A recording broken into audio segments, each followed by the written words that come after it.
Greetings and welcome to Calm, Clear Conversations. I'm Christopher Johnson with Calm, Clear Communications. And with me is, all right, Dan Roth. But see, that is an insufficient introduction. Dan, Dan wears a lot of hats, has a lot of passions, and is living life full out. So, Dan, how would you introduce you? First of all, thank you for having me here, Christopher. It's been a long time coming, as we both know, and it's just a privilege to be able to sit here in the seat. I was telling you before, I can introduce myself in a lot of different ways. I think that first and foremost, I always introduce myself as being a twin girl father. After that, I'm an abolitionist, a professional speaker, a top ranked recruiter, a community builder.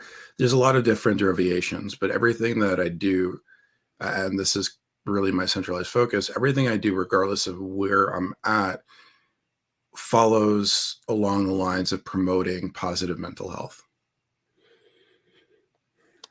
And that is so important. It's one of the interesting things that has come about in the last couple of years is the ease with which that conversation, and it's not an easy conversation yet, but it's becoming an easier conversation. More and more people, more and more companies are at least making a space for that conversation. I Maybe? smile because, like, okay, so this is the difference between being an ally and an accomplice. There's a lot of organizations out there that call themselves allies, but how many are actually accomplices and are doing something? So to me, just for your audience, to me, the difference between an ally and accomplice is an ally is what somebody calls themselves because they want the recognition of supposedly doing the right thing. An accomplice is somebody that lives it, breathes it every day. And yeah, there's a lot out there that are allies. There's very, very few accomplices. True. And but what about the conversation of um, do we need allies before accomplices? I mean, or is there a what's the relationship between the two? I mean, we So need both. I'm going to be What very about blunt. I hate mhm. the term ally. All right. I absolutely hate the term ally. And if you could hear my child crying in the background, um, this is part of parenting. But I don't believe in having allyship because it's disingenuous. Okay. I believe that calling yourself an ally means that you're not doing the research, you're not ready to have the conversations that need to be had. And during one of the conversations I had with a couple of friends um, live on LinkedIn, we talked about the idea of not being your Google. And the reason for that is the first thing that people do when they're unsure of something is they reach out and they ask questions. Now, some may perceive that as a great thing. Hey, at least they're asking. The reality is, where's the background work that you're doing before asking those questions?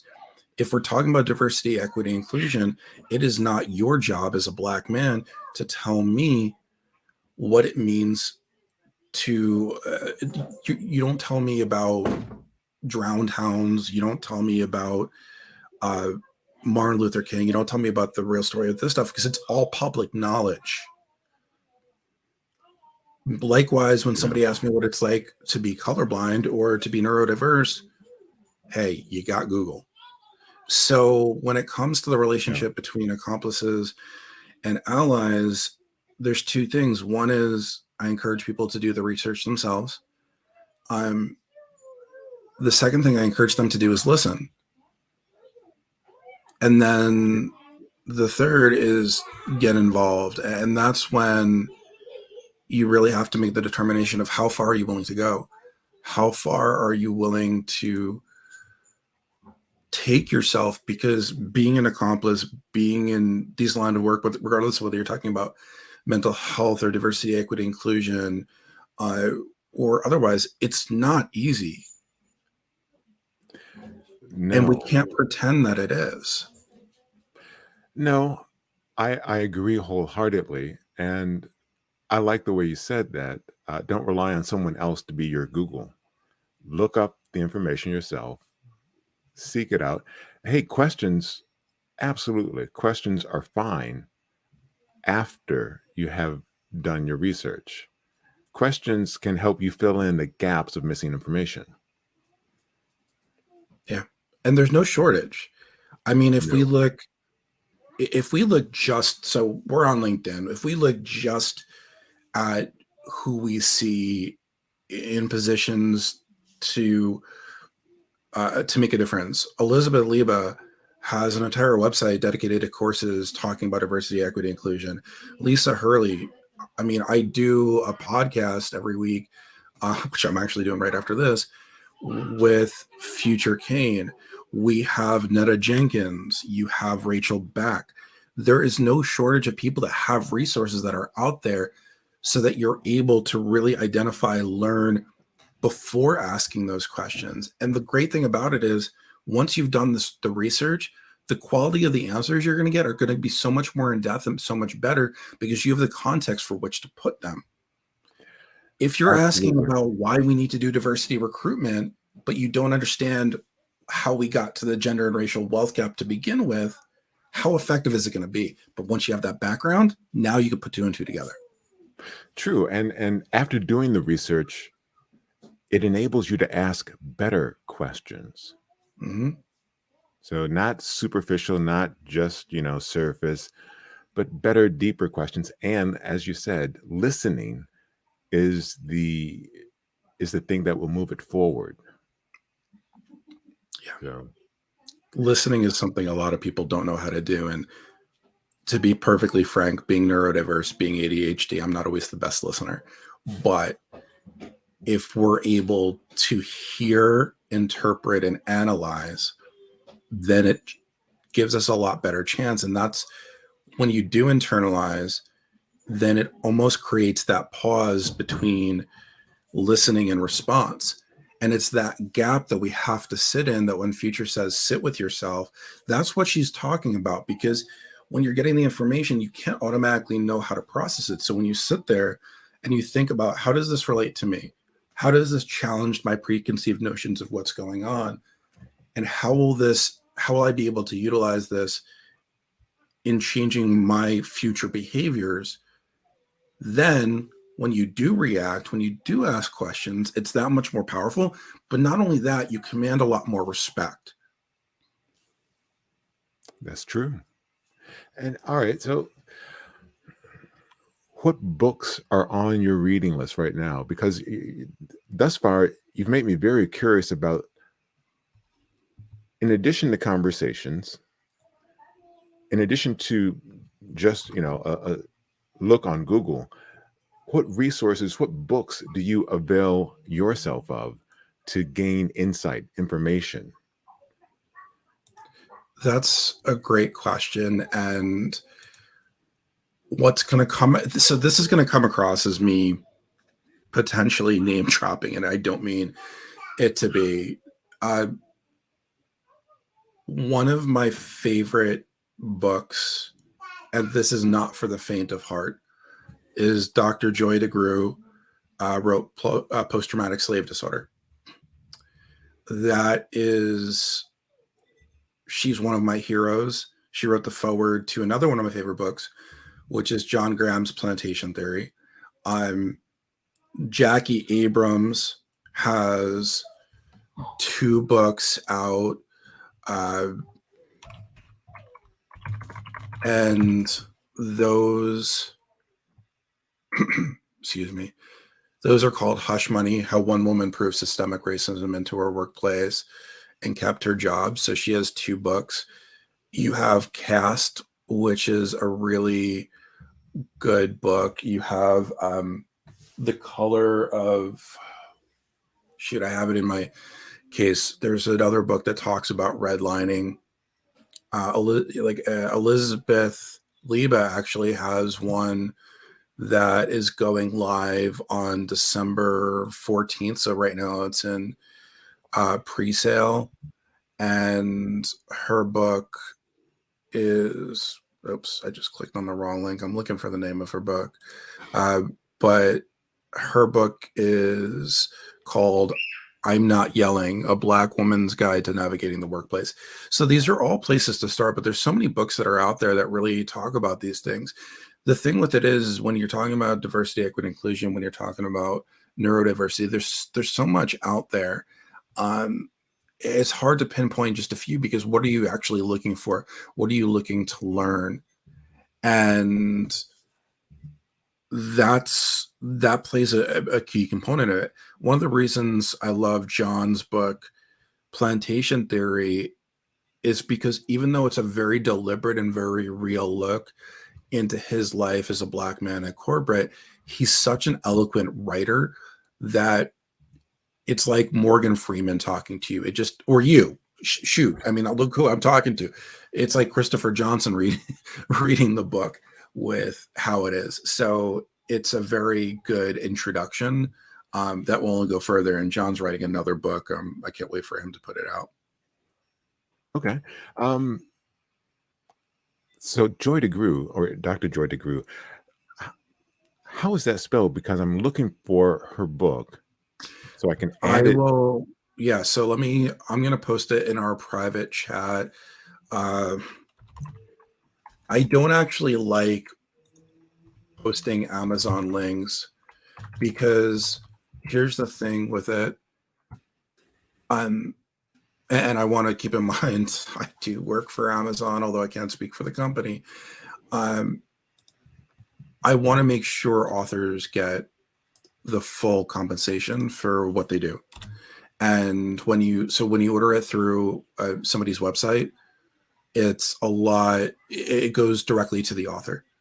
So that's why you're always going to see me post, give people direct links. Like I'll give direct links to Jackie for Hush Money, so on and so forth. And I don't mind paying a little bit extra if I know that it's going to the author. That, and I love independent bookstores. Mm-hmm. They're fading. They are, but there's nothing like going into a local bookstore where they know you, where you can talk about, where you can pick up more than just the one you came in for. It's like, oh, well, if you like that, you should check out this as well. I like that better in person with the person than on the aforementioned website where people who bought this book also bought that book. So let me ask you a question, Christopher. What do you remember the first book that you read? I don't remember the first book that I read. I remember the first book I got in trouble for.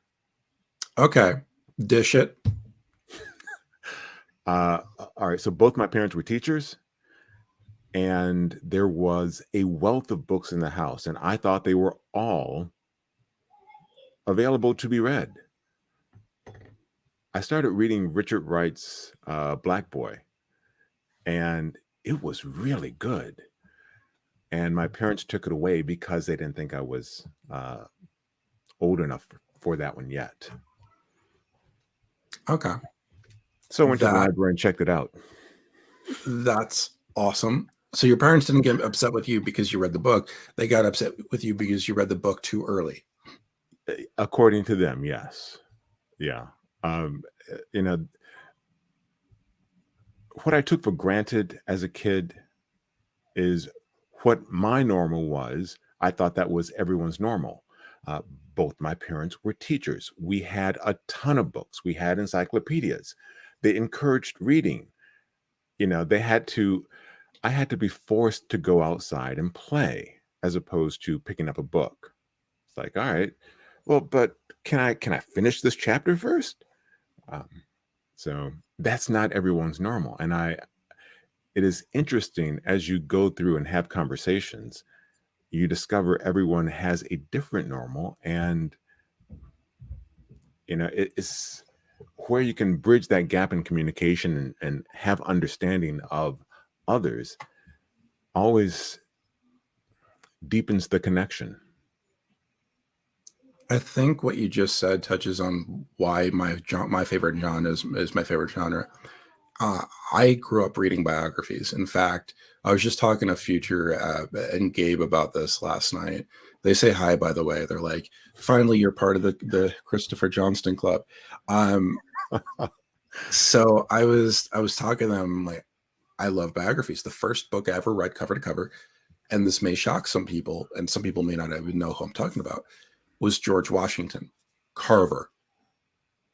Yeah. So not the regular George Washington, the creator of all things legume. And I just had a fascination with lived experience. And it was never something like, I never liked to read the books about other people writing about somebody's life unless it was a combination. It was always autobiography. And it just, I think it's because growing up being ADHD, I very much was trying to escape my own reality. So reading a book about somebody talking about their life was a very deliberate way of stepping out of my reality and stepping into somebody else's for a moment. And just so I can't say that I know exactly how it was for you because I did go outside quite a bit. But what I will say is I was an incredibly avid reader early on. I think I read something like 50 or 60 books in a 2-month time period at one point in second grade. So I absolutely loved it. That's a good Actually, thing. and actually, just because we're having this conversation, that's actually how I got started speaking. So first of all, not everybody has the cadence that you do.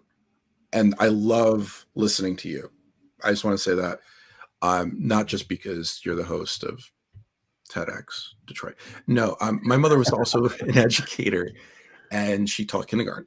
So starting at age 7, I would go into her room once a week and I would read books to the kids.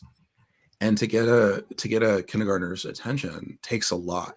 So I really developed my style of using inflection and cadence and sometimes different voices to keep that engagement. Now, obviously, as you become a professional speaker, unless your name is Gabriel Iglesias, you're not always going to use the different voices, but having that level of cadence and inflection is probably one of the hardest things for speakers to get.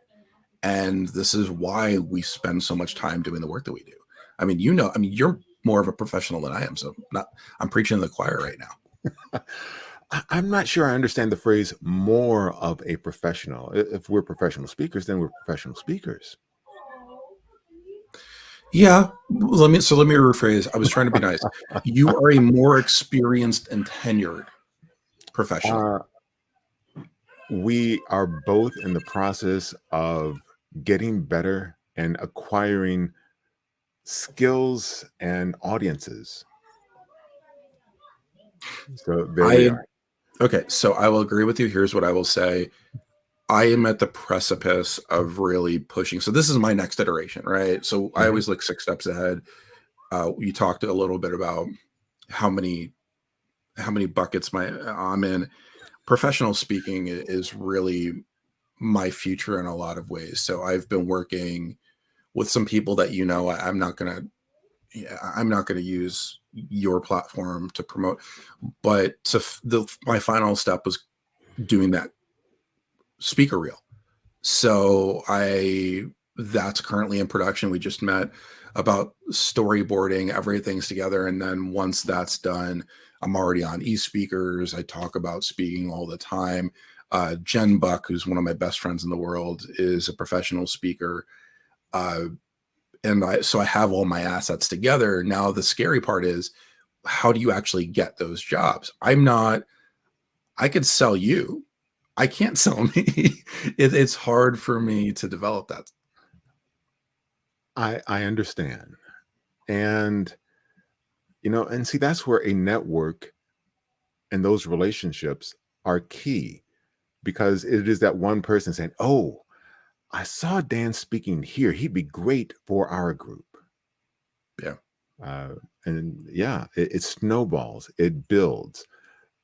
But letting people know that you are available for those types of engagements. So, hey, I would encourage if you're looking for a speaker, yes, seek Dan out. Uh, Coming from you, it's a compliment. I gotta tell you, Christopher, I have long admired and had an immense amount of respect for you, and I've tailored down my speaking engagements because as I've gone to become a professional speaker, I'm not going to do as many podcasts because you do want to increase demand and you want to create legitimacy surrounding what you're doing. But when you asked me, I almost felt like, how do I put this? I almost felt like I was meeting with a hero of mine because the way that you go about things, like there's some people that are genuinely nice and others that put on a show. So we going back to the ally versus accomplice. You to me are the epitome of professionalism. And even though everybody has their different cadence, like I'm not going to have the exact same cadence as you. When I listen to you, I get better as a speaker because I'm always hearing different tones, different notes that help me elevate myself. And I know that you don't know this, but I'm always listening because of that. You are somebody that elevates others. And I have such a high level of respect and admiration. Thank you. I am uh, I'm verklempt. I don't have the sufficient way of expressing how what you just said impacts me. So thank you. Um, Having conversations is one of the most fun things and one of the things that helps us connect. And I love that. Being a introvert, but being insatiably curious, well, it's just a conversation. I can have a conversation. Yeah. So in addition to some of the books that have been mentioned, one that I would add to that, I just finished it, Together by Vivek Murthy. And it talks about the connection and having deeper connections.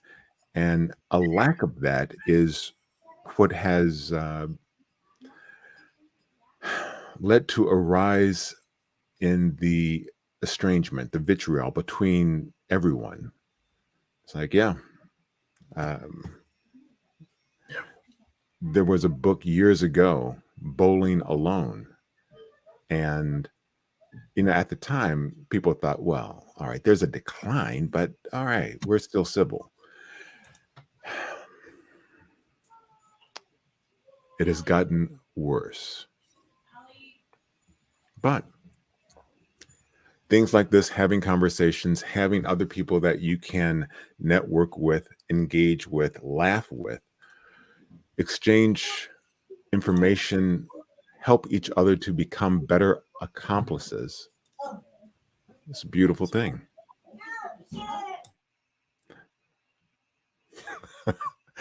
I'm having to like yell at my kids, which is Wait a hard. second. You mean life is happening as we speak? Yeah. First of all, thank you for the recommendations on books. I'm going to have to get the link from you, but it's interesting what you said with those relationships and in building and how it improves things because it really does correlate to what I'm talking about when it comes to mental health. These are when we communicate and we're able to be open with others, there's an increase in serotonin, an increase of release. And one of the most difficult things for people to realize, because it's both comforting, but also you kind of hate it, is that we all are looking for the same things. We all have commonality. And the reason why it's such a strong dichotomy is because we as human beings simultaneously want to see comfort knowing that other people are going through the same things, but also standing out on our own and thinking that we are unique. And while we are unique, while we all are individuals, there's a time and a place to be that kind of unique. And it's not when it comes to these mental health conversations. Uh, because when you tighten up, you can have a conversation with somebody without saying anything. And that's honestly the worst kind. Now, to bring a little bit of humor to this, the one kind of ad hoc misnomer out of that is when I speak to my mother. She speaks so much that at some point we can't speak about it's going to duplicate. But I love her for it. It's just part of being a mother, and yeah. So that's the one differentiating factor. I think we've all been with that person that we just go, yeah. So Absolutely. And at the same time, though, there are those others where not much has to be said, but it can be conveyed mhm. just through, how you are carrying yourself. If it's a conversation in person, it's like, wow, why, you, as opposed to how your normal uh, cadence or carriage is, or on the phone. I mean, we've all had that conversation. Something sounds wrong. Uh, being attuned to that, and on the other end of that, being able to ask for help. That's a scary thing, even for me. And as much as I talk about mental health, asking for help is asking for help takes so much of our mental capacity, because It there's does. just so many emotions that come through it. There's the guilt, there's the feeling that we are being intrusive. There's so many different aspects of it, yet it's also one of the most empowering things that we could do. But it also begs well, okay, first of all, for those that are English writers, or begs the question is not a proper phrase, so let me X that out. Um, it definitely makes us ask the question of who are those friends that we can confide in? How many of them are out there? Are we upset because we don't have enough? What I've learned as I've gotten older is that it's natural to really narrow down those that you can feel completely vulnerable with. You don't want to be that way for everybody, but having those two, three, whatever the number is, it's such an empowering thing. Um, It yeah, is. And see, I will build on that. I will yes and that. Yes, it is good to have those people that you can be completely vulnerable with. That is crucial. In addition, there should also be a comfort in even a small ask of help. Um, I like the analogy of people dying of embarrassment. So people are going through whatever they're going through. For instance, in the pool, and they're starting to struggle. They are they don't want to ask for help because it's like, but they are at risk of literally dying by being embarrassed. No, ask for help. Someone choking. Well, no, I can work this. I can take care of this myself. Ask. It's one of those things you have to be comfortable with that ask when it is crucial, when it is critical, um, to get the help you need at that particular moment. the interesting thing with what you said is that people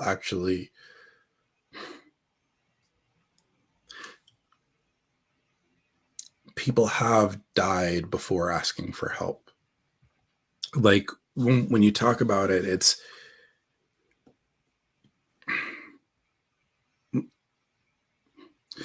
a it's such a fine line because Yeah. we talk about this in linguistics, and it's the juxtaposition between two polar opposites. I dying of embarrassment, like, that's one thing I look at and I'm like, okay, well, what caused you to feel that way? And then I look at people that hurt themselves, and I know this is a trigger, because they were so afraid to ask for help and they didn't want to let anyone in.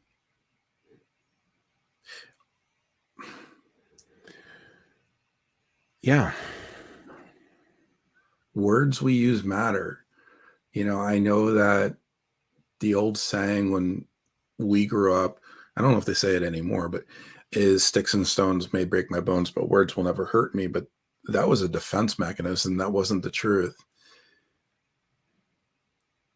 We put on such a front to protect ourselves when the reality is protecting ourselves means being open, not shut. Ah, that is so perfectly stated. Yeah. That was one of those ones that, like, as a neurodiverse individual, I could have carried on with that statement, but I knew I knew it was the phrasing. I really couldn't couldn't improve it. So yeah, I stopped there. But But no, you this you are right. Words have weight, and it can be an overwhelming thing. We have to learn how to set that down. But it's words a do have weight. it's a heavy book.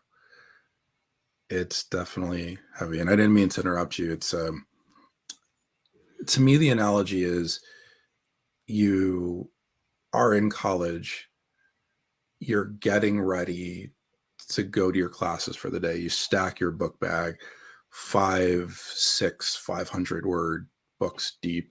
It's heavy as can be. Now you have a chance through the day to drop some of those books off and make it lighter. But you worry, well, will I need it? So you keep it on you, and then it keeps on weighing you down.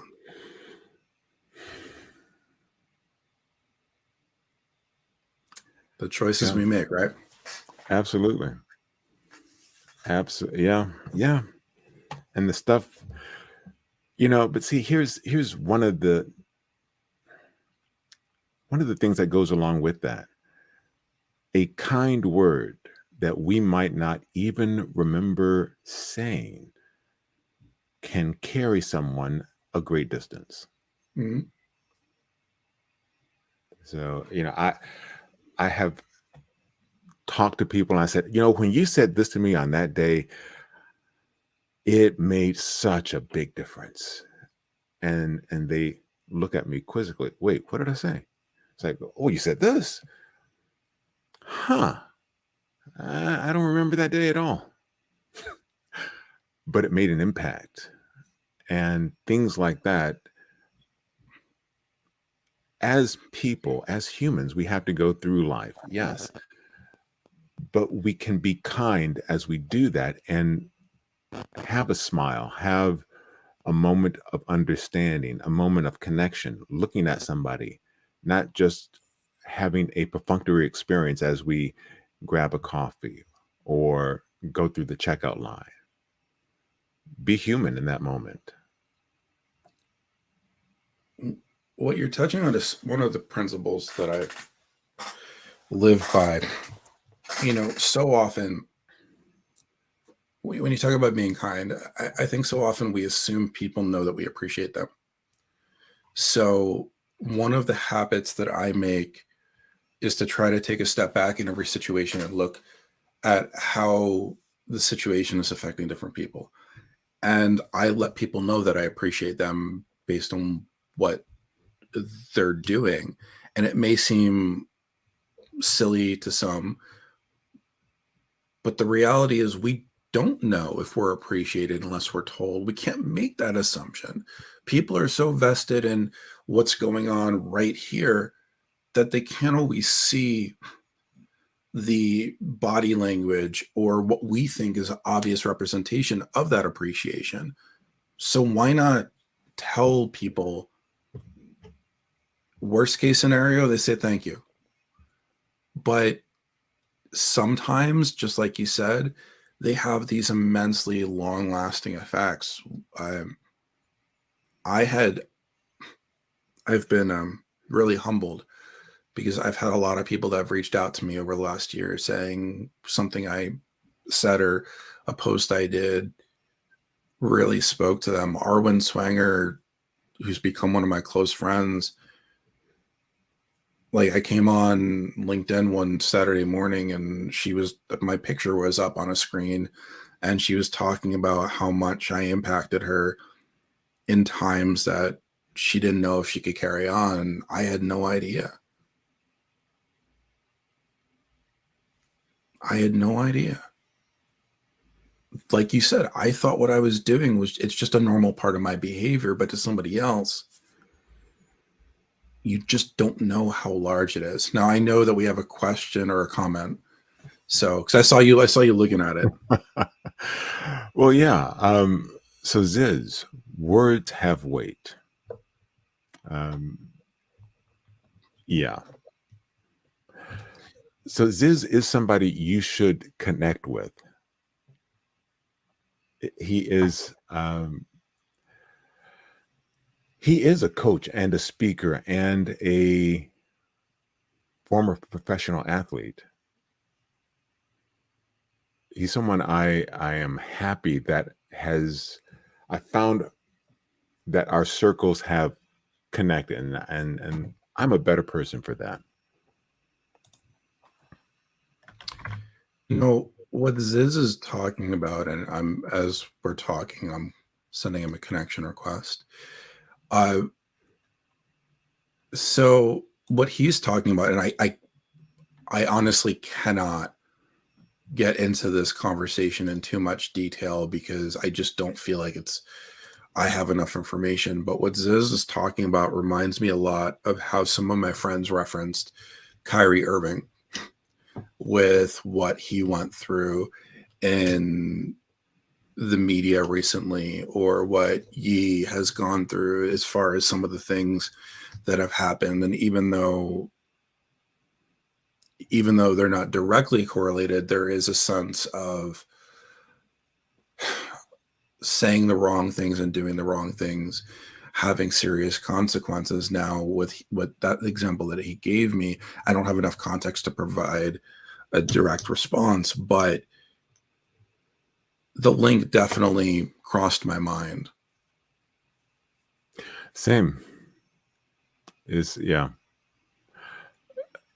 Yeah, the consequences of speech and of not fitting in the box in which someone else expects you to fit into. Yeah. Yeah. And that's the thing. And this was one of the hardest things for me to learn. When I started my journey 2 years ago, I had been in a box for 35 years. And I had to create my own box and say, or even destroy the box. I mean, let's call the box the glass ceiling. I had to destroy the glass ceiling in order to stand on my own. But when you destroy a glass ceiling, you are at risk of getting cut by the shards. And those shards are represented in corporate America. They're represented in the vitriol that one may get from all these different aspects.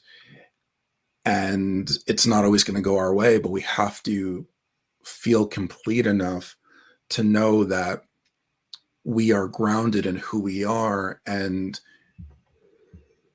that has to be okay. Absolutely. And something else that goes along with that. We aren't static. we grow, we change, we take in new information and gain new insights and understanding. So it's not a set it and forget it sort of thing. Growth requires the addition of new information, new insights, new connections. Yeah. So, You know, just because we're comfortable with who we are doesn't mean that we don't make mistakes. I make mistakes on the daily. Shoot, I make mistakes on the hourly every 5 minutes, but that's the difference. And the other part of it is that I think I want to cap my statement with is a lot of times when we stand on our own and we make choices to own our embodiment, when we are broached by people about it, it can often come across as excuses. So, what I'm trying to say is, as an example, if you know me and I do something and it's specifically correlated to my chemical makeup with ADHD, and we go to have a conversation, somebody else that doesn't have that lived experience may take it as an excuse. But what I try to do is I don't try to make excuses. I try to help somebody understand where I'm coming from. And there's a huge difference. Now, some people are going to say to that, well, I don't care if you call it what you're going through. It's just an excuse because you shouldn't have done it. And my thought process is it's extremely hard for people to understand that there are things that are out of our control. When you gaslight when you gaslight somebody, because you think that they're making an excuse when it's the very reality of the lived experience and embodiment of which they live, that's damage. it is. And something that goes along with that, someone else's experience is just that. So if you met one person with ADHD, you have a N of one. That doesn't translate necessarily to anyone else.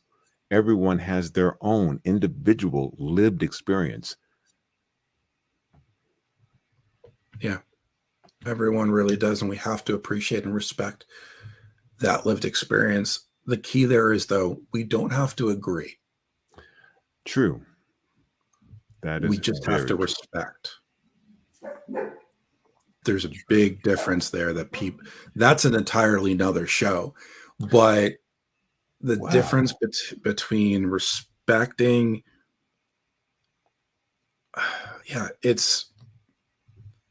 look, I have a lot of friends that are Republican, and I don't. So, how do I put this? Let me rephrase because I don't want to get in trouble. I have a lot of friends that voted for Donald Trump. Now, I don't agree with it. I don't like it. I don't believe that was a fantastic choice, but I still respect them as individuals. That's the difference. I understand.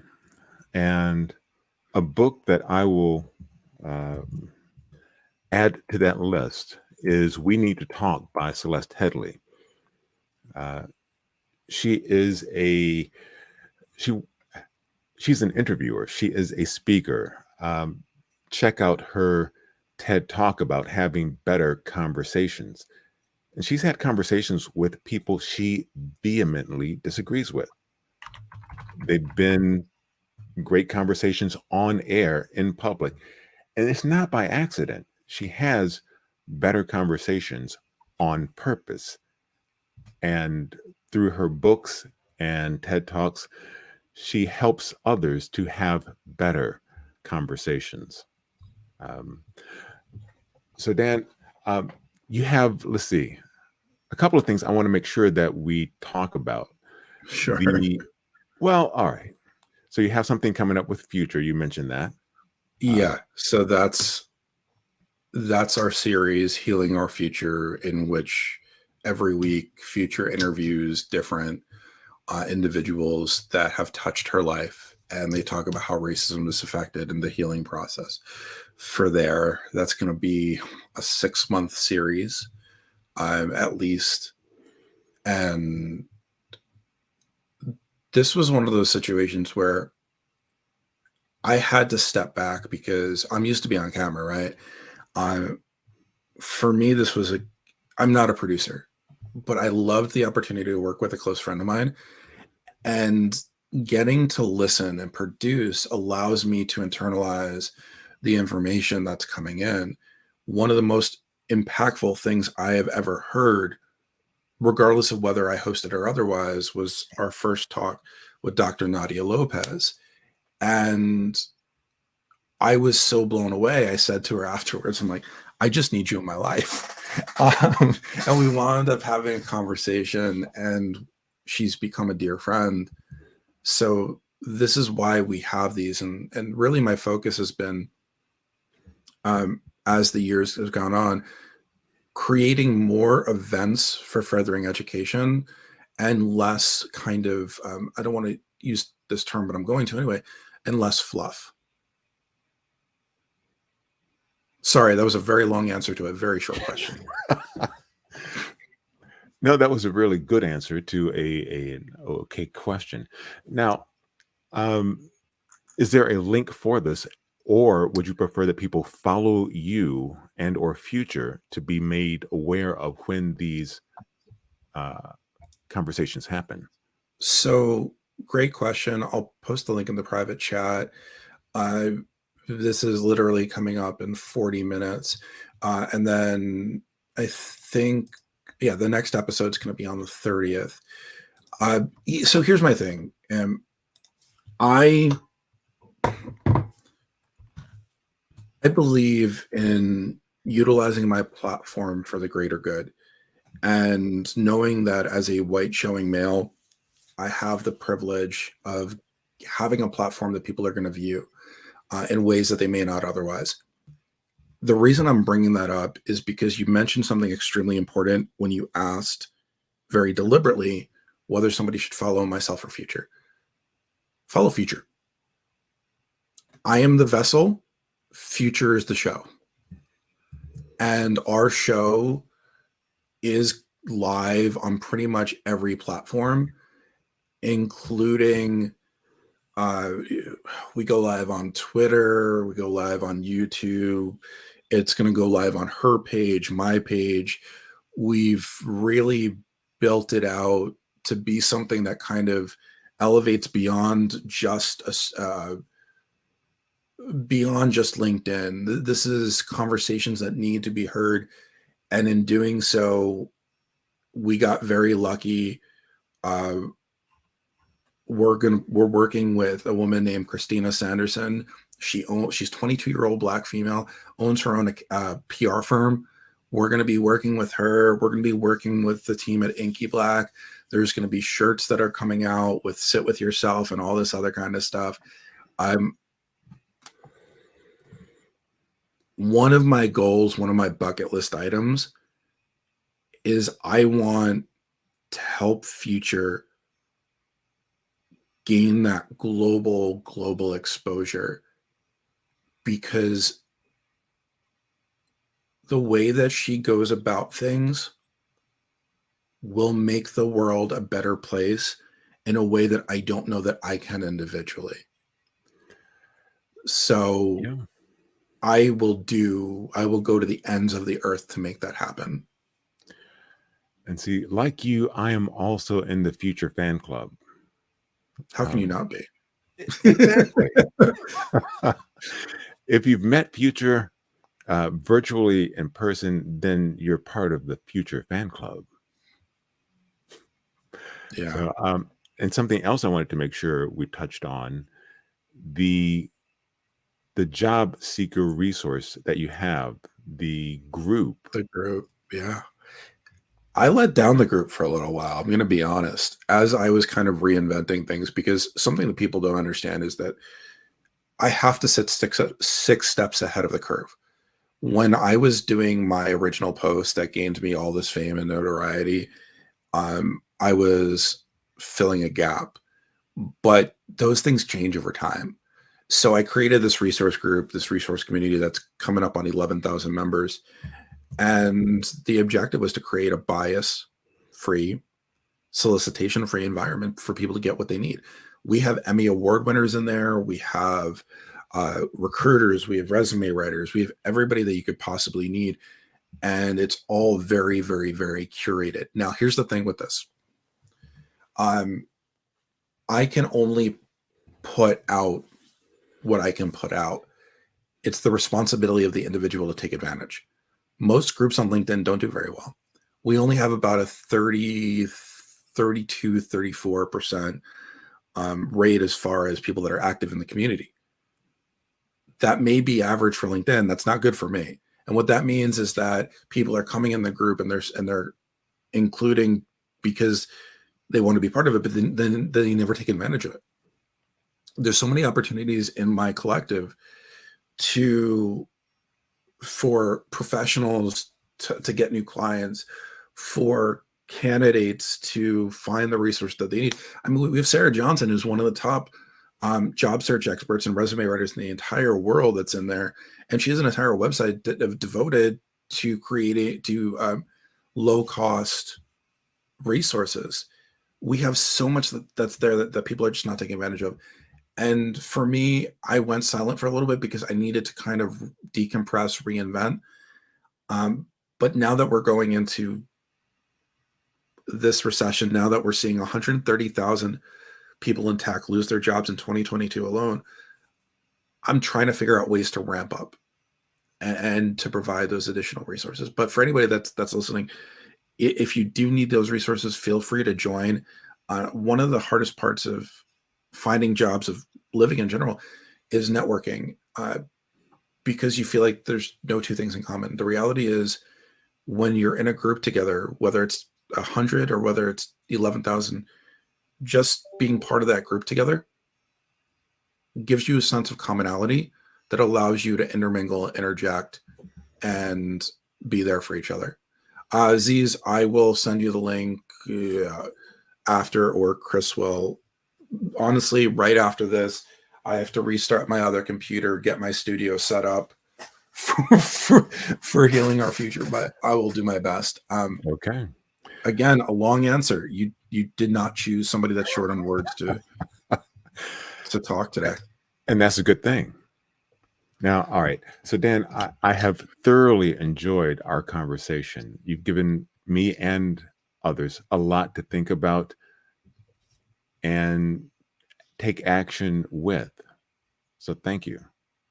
You're welcome. And, one last message to people is, if you're listening, if you're watching, if you're hearing what I'm saying, you're more than welcome to get in contact with me. You're more than welcome to message me, but it's really important that I set the right precedent. And when I say that, what I mean is, just as I mentioned, following future, I also encourage you to follow those people that are making a difference.